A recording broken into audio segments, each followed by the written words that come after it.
It's the Robert Saviola Show, sponsored by Buffalo Hypnosis.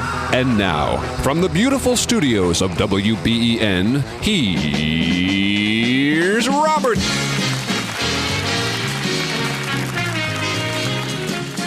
Good morning, everybody. Welcome to the Robert Saviola Show. My name is Eric Polanski. Robert is still on duty in Florida. He'll be with us later in the show.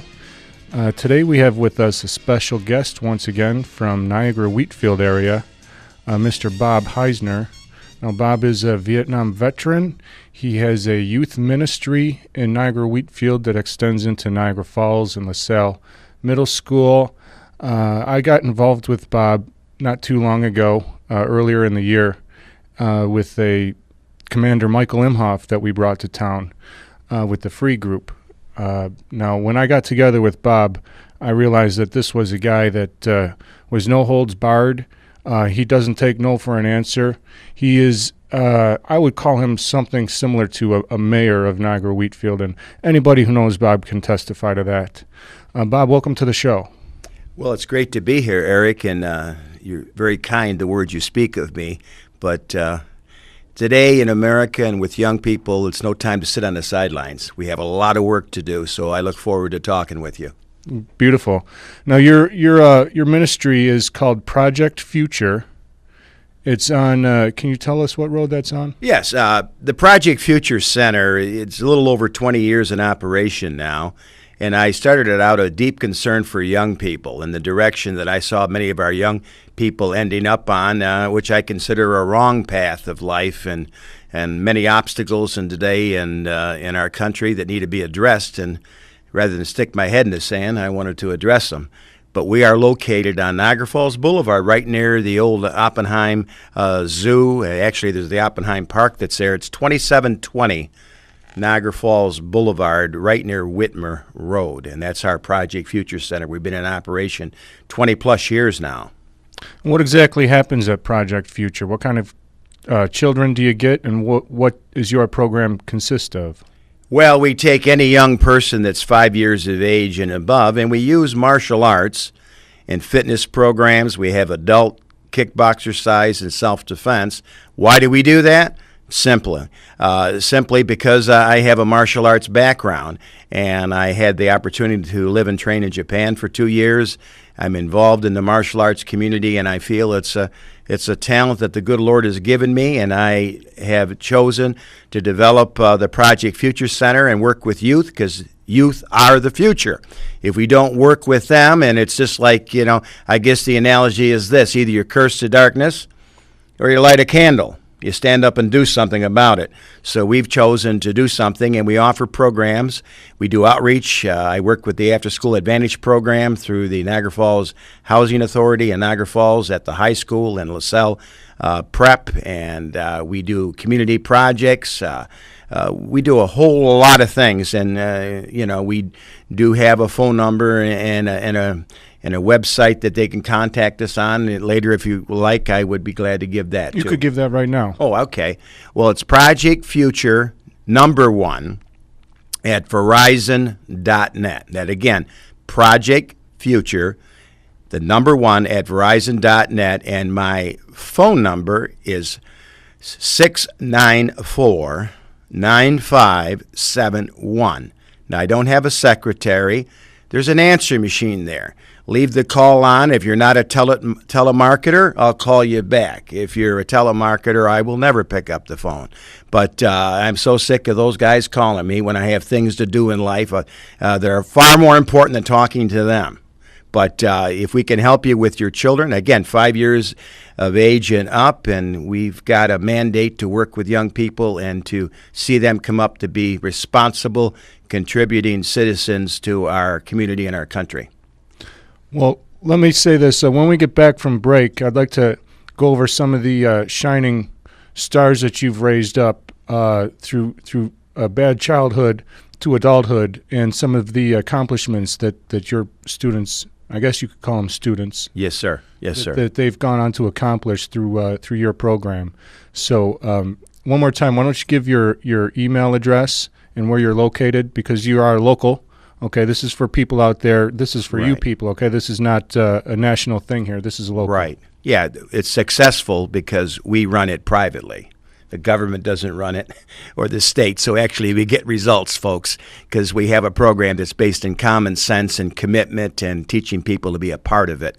The power is found in the people that are a part of our program. We can talk more about that later. Again, it's Project Future, the number 1 at Verizon.net, and the phone number is 694-9571. There's no such thing as a failure in a child's life.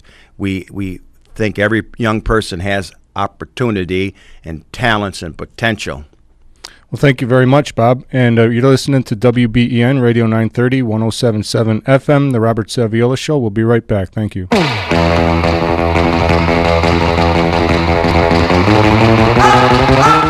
Welcome back to The Robert Saviola Show. This is Eric Polanski. Again, I'm in studio with Bob Heisner from Niagara Wheatfield. Robert, Bob, could you tell us about some of the people that you've had, children that have come through your programs and have gone on to adulthood and accomplished some incredible feats in their life? Well, yeah, we have a lot of young people are brought to us because we do develop leadership with young people. So it's a leadership development program, but I've also worked out in the community with some kids that I guess you would call at risk, quote unquote. Again, there's no child that can't be reached. And if you don't reach them, in due time, they can end up in some trouble. They can be a part of a gang. They can end up with drug abuse. And some of the kids that have had chips on their shoulder, they're angry, they're upset. There's problems in the home. There's a broken home. Mom's working 2 jobs. They're struggling to get by. We've had many successful stories with young people. We've done a great job in the inner city with young people of color, Hispanic youth, black youth, white youth. Kids are kids. And when you look at it, they're all looking to be part of something. And we spend time with them. We let them know that we care about them. So we got to do a program. And when they know you care, then at least they're going to listen. And now you got an opportunity to start working with that young person. And through the martial arts and the discipline, I bring in speakers like Commander Imhoff. You and lovely Cheryl, your friend, was at the program at LaSalle Prep, saw what we did with the kids. And we're trying to offer a solution. And we need to wake up in America today because I think we're asleep, quite frankly, when it comes to the war on drugs and youth problems and the economy. I can't help but think, as a veteran and as a person that's a senior citizen now, I have to confess this because I'm going to be 66 at the end of the month.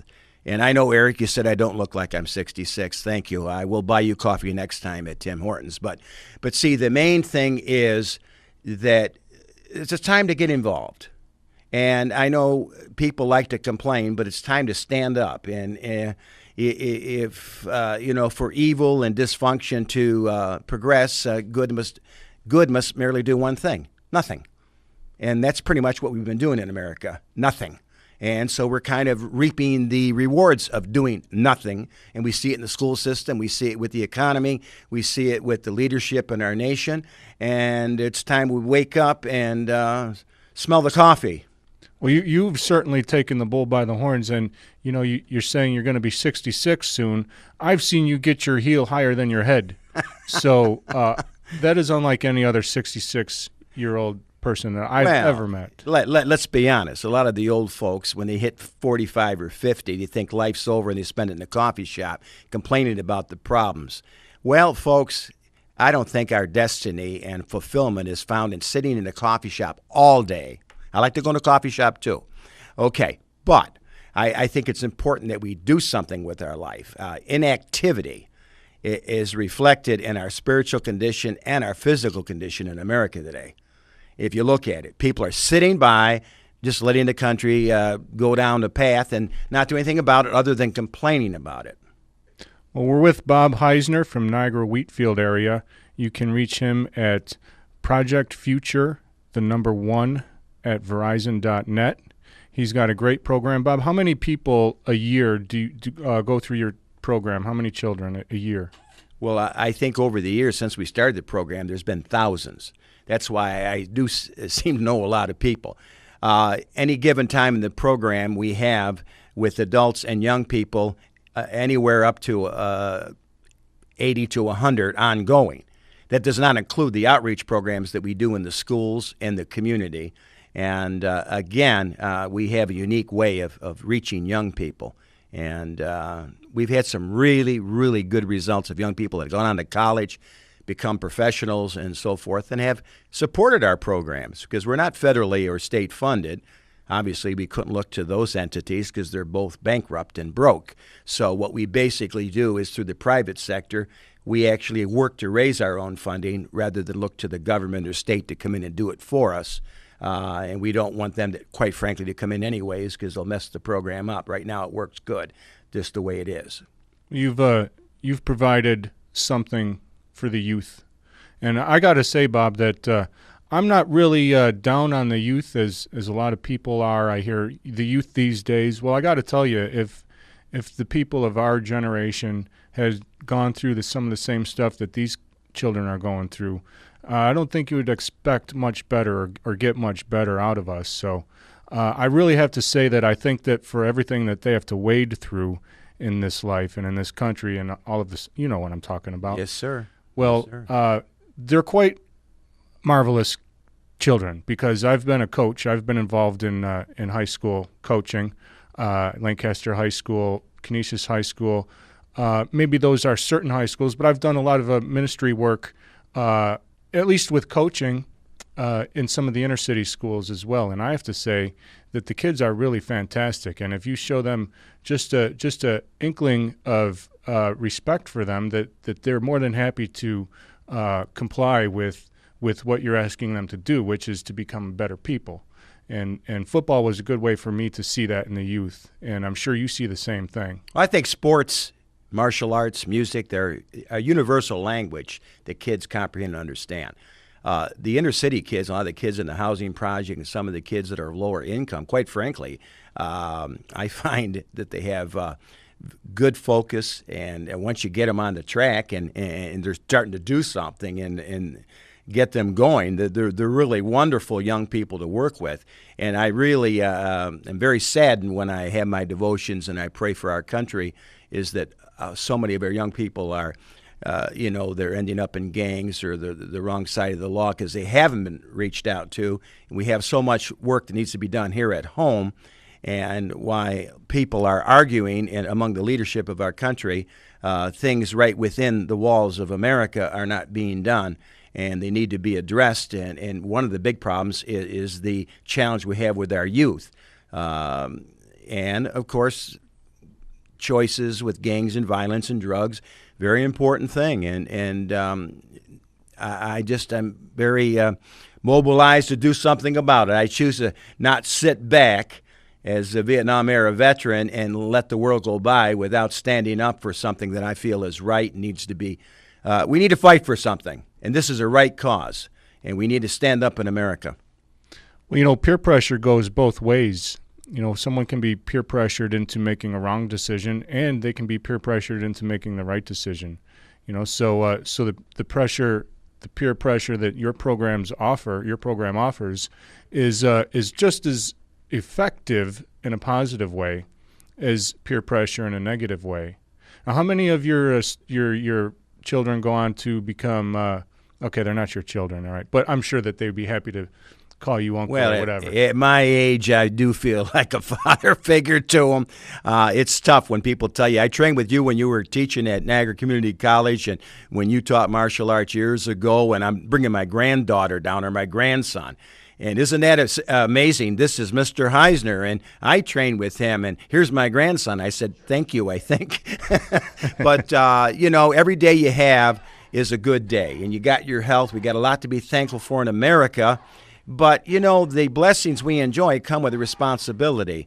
And a lot of our young people, I've got some that have become doctors. I have machinists. I had one young man from the inner city was adopted. He was, I'd love to, I'm working with him now, and he is an African-American young man, and he was adopted by a Caucasian white family, and he's working on his master's degree up at UB and has worked with me in the school outreach program, and he has a great testimony. All right, Bob. Now, once again, so people can know that you're a local, can you give the street that you're on? Can you give your phone number and your email address? Yes. Thanks for having me too, Eric, by the way. And my pleasure. Mr. Saviola, I appreciate the work that he does in the community. Project Future #1, the number 1 at Verizon.net. We're located at 2720 Niagara Falls Boulevard near Whitmer Road in the town of Wheatfield.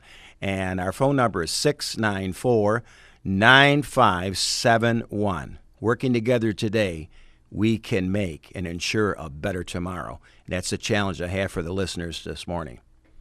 Well, thanks, Bob. You're listening to the Robert Saviola Show, WBEN, Radio 930, 107.7 FM. Thank you very much.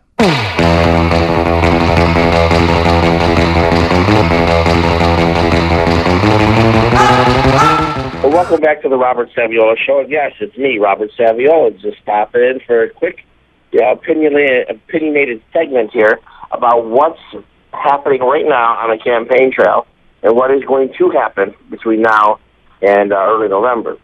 As you can see, the campaigns are full underway. You got campaign ads going everywhere and talking about different things that each candidate has or has not done.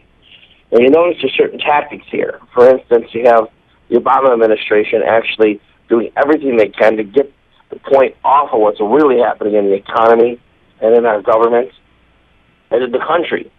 Instead of being on the bigger points that affects all of us, they're talking about things such as, why doesn't Romney release tax returns, or, he is against women and children and all that kind of thing.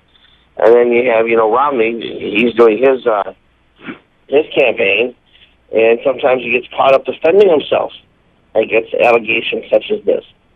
Now, I want to take us back a few years ago, and I've always noticed that when you get the left or the right and they're doing their advertising, the campaigns get dirty. Instead of talking about what we need to do as a nation and how we need to fix this country, they start talking about trivial things. I noticed that the liberals, they would lie, but they'd lie by saying half-truths. They would start out with something that on face value could be looked at as true, but there were many circumstances in there that made it a total lie. I'll give you for instance. George W. Bush, what was under his watch, had the housing bubble collapse. So it's all George W. Bush's fault. Well, here's what the lie is. George W. Bush, he was president until January 20th, 2009. What people fail to remember was the House and the Senate was Republican, along with George Bush being the president, up until early January 2007. In early January 2007, both the House and the Senate were Democrat. And so the laws that are being pushed through and the bills that are being pushed through and things that are happening, decisions being made, were being made by Democrats. George Bush had no say. He was outvoted. So when the Democrats say they inherited this mess from George Bush, that's not true. George Bush was the president, but it was the Democrats themselves that voted for the bills that they got when Barack Obama became president. So you see how this is a half-truth, right? Mm-hmm. But now where I want to go is how the half-truths have disappeared. No longer are the liberals even telling half-truths, where you get behind it and say, well, this is how it was, and then you say, wait a minute. Yeah, but it was because of this. No, now they're just lying blatantly outright. Now they're planting people in position and making it look like random folks that are talking. Well, the truth is that it's an outright lie.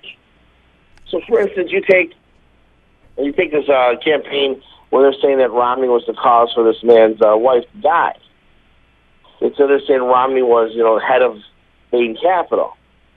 Well, it's been proven over and over again by many people, including quite a few Democrats, that Romney was not in charge of Bain Capital. He had stepped down. But then they talked about this one plant being closed, and the guy's wife losing this insurance. What they failed to mention is the plant that Bain Capital took over that was closed went on strike twice. The workers from that plant went on strike twice, would not work. The plant was forced to close by the workers themselves. Then what they don't tell you is the guy that lost his job because he went on strike twice, well, his wife had another job that she had health care coverage. So she was fine with health care coverage.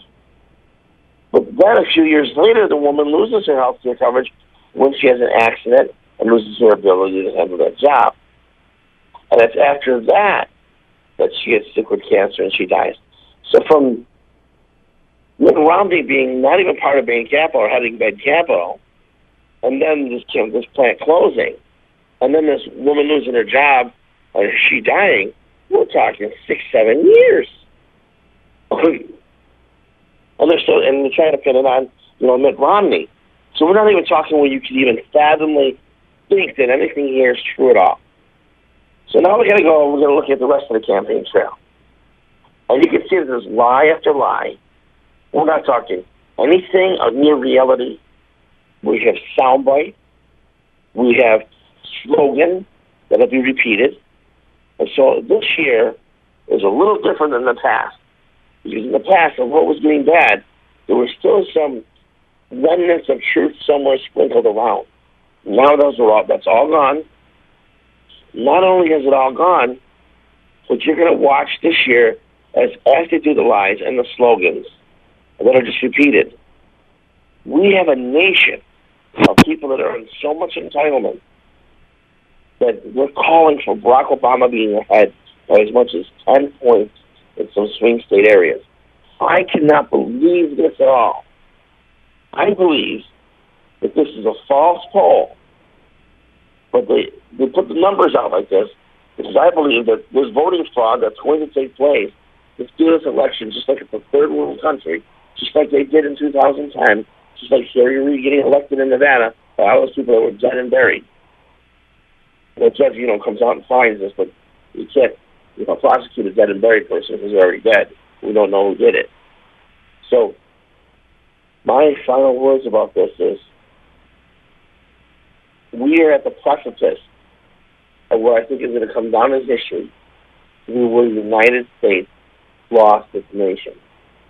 The people of this country are so ignorant that they have no clue that they're signing over the death knell of this country. Even the Republicans and Democrats signed into law last week that that the president does not have to get approval for certain appointments. This was something our forefathers did to put checks and balances in so tyranny could not take place. Meanwhile, there are across this country, state after state, signing over that they want to get rid of the Electoral College and have it be a popular vote. Now, how in the world would you want a popular vote in a country where all you need is a couple of liberal states with high population, then the vote is over? Literally, 14 to 25 states could have no say in the presidential election, and these people are signing on to getting rid of the Electoral College, which is a travesty, because that means your country is gone. Now, Eric, yes. You've been listening to what I've been saying. What are your thoughts on all of this? Well, I agree with you, Robert. I am aware it was come out in testimony in court that the guy that actually was chosen to rig the voting machine talked about in court on how he did it, and basically it is rigged. So these voting machines that we have, look at they've rigged this thing left and right, up and down, because even if you are to get by the voting fraud, who are you really electing? You're electing both of the people that are controlled by the banks. So either way you look at it, where are you going to get? I mean, Robert, I'm really discouraged about that. Now, I got to say also that there is Ron Paul still in the running here, okay? Maybe he ran out of funds, but he didn't run out of voters. However, as far as spin goes, who is Ron Paul, and why is he not in any of this talk? I think that if the corporate media was to have their way, Mitt Romney would have it automatically, and that's just not the case. Down where you are in Tampa, There's going to be a Republican convention, and we'll see what happens there. But until that day, I wouldn't be so sure about Mitt Romney because as far as rigged voting goes, I'm kind of aware that something really wrong happened here in Western New York on primary day because honestly, I haven't met one Mitt Romney supporter. However, he won 50% of the votes, and I just don't see it. I don't see it. The people that I've talked to said, I was the 12th person. I won at 5 in the afternoon. I was the 18th person. I won at 7. So where are all these supporters? I know who was out there. It was Ron Paul people because only they really care. I agree totally to what you're saying there. And if things are already designed to bring the United States down, something may happen to still give Ron Paul a chance because to me, he's the only true candidate out there, like you said. I agree with that totally. But we'll see what they're going to do. I just have no faith anymore in our system. I don't have any faith in our country. I know we're out of time, but we better get on our knees and really ask God for forgiveness and get him back here. Yes, sir. That's a guaranteed fact right there.